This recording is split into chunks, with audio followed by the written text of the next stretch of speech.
Hi, my name is Megan and I'm the big boss lady of Wood Stencil Co. Today I'm going to teach you how to assemble your own DIY pencil case craft kit. Bag drop. Let's get started. In your craft kit, you should have detailed instructions, your choice of a white or black premium cotton canvas pencil case, a stencil, transfer tape, a T-pin, which you're going to use to weed out your vinyl stencil, your chosen colors of paint, foam brushes, and a popsicle stick to smooth out your vinyl stencil. Before you begin, take a piece of cardboard or thick paper and put it in your pencil case. That will prevent bleeding to the other side. First, we're going to weed out our vinyl stencil. Using your T-pin, weeding is when you carefully remove the letters that you want to paint. Make sure you do not remove any of the little pieces inside the letters, like A, E, O, D, or B, and many more. Carefully prick underneath the letters and just slide it off. Here's a little piece that I don't want to remove.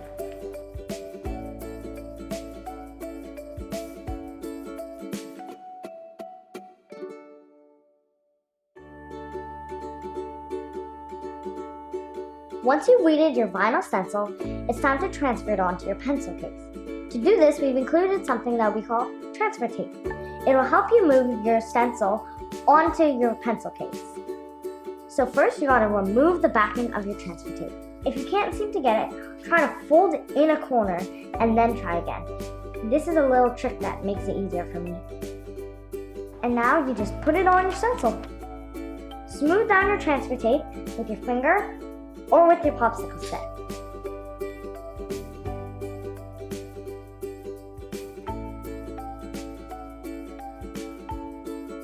It's time to move your stencil onto your pencil case.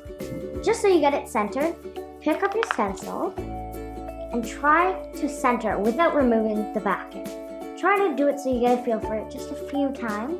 And if you think you need it, take a pencil and you can gently make marks along the sides of the stencil so then you know where to place it later. And then you can erase those marks after. Start removing the backing of your vinyl stencil. If you want, you can use the same trick as earlier and fold in a corner. Gently roll off your stencil close to the surface. Make sure none of the little pieces come up. If they do happen to come up, you can gently take the back of your stencil, fold it back down, and push over it again.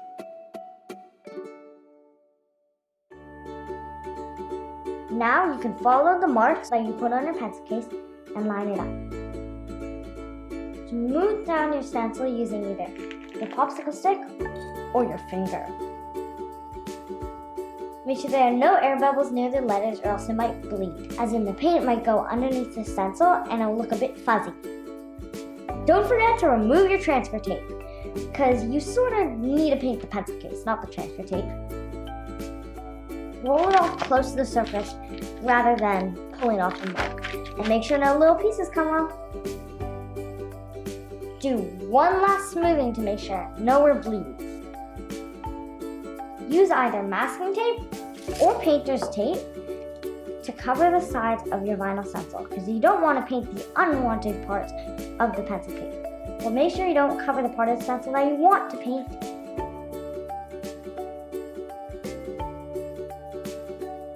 Cover the area where you're going to be painting with either a piece of cardboard or plastic, just so you don't get paint all over wherever you're working.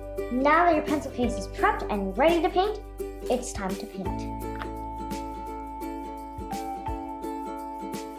Make sure you only do very, very thin coats when painting it. Gently take a tiny, tiny bit of paint, but if you do find that you got too much, find a covered part of the stencil and gently wipe off a tiny bit, and basically you can use that as your paint palette. So you can, once you run out of paint on your foam brush, you can come take some more. When you paint your stencil, make sure you dab up and down instead of brushing it on side to side. Do multiple thin coats until all of your stencil lettering is covered. Try holding your pencil case up at different angles. That will help you see all the spots you missed.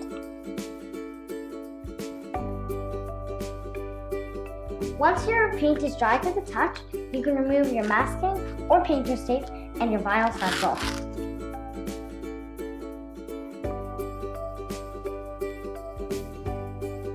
Once you're done removing your vinyl stencil and your masking tape or painter's tape, you can use a T-pin to weed out all the small parts of the insides of the letters.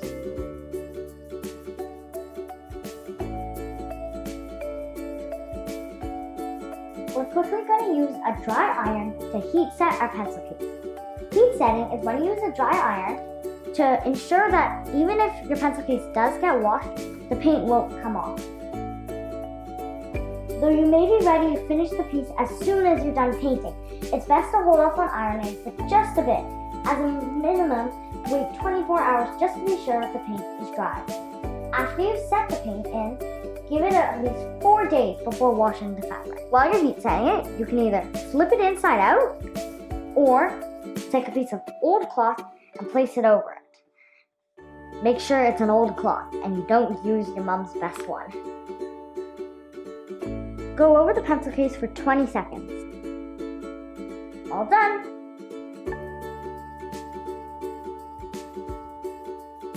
If you like this project and want to do more, we have a selection of fun wood signs or canvas banners that you can try. Look for our website at woodandstencilco.ca or find us on Facebook and Instagram at Wood and Stencil Co. See you later, whippersnappers!